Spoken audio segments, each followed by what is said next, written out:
Hello everyone, today I'll show you how to combine two PDF files into one PDF file using EaseUS PDF Editor.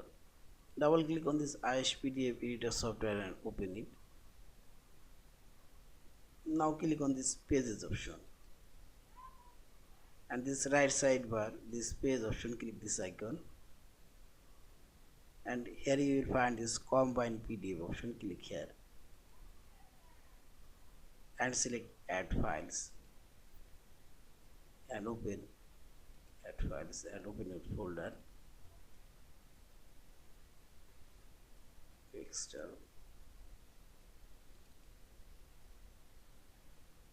I'll open this one and also this one.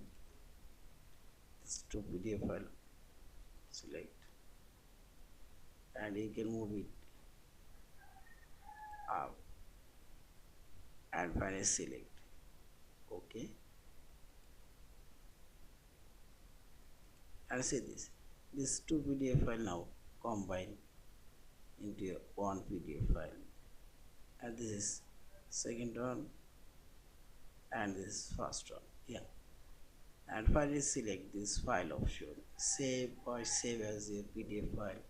Also you can convert it JPG, PNG and Word, Excel and so on. Thank you for watching. Please subscribe, like, share and comment.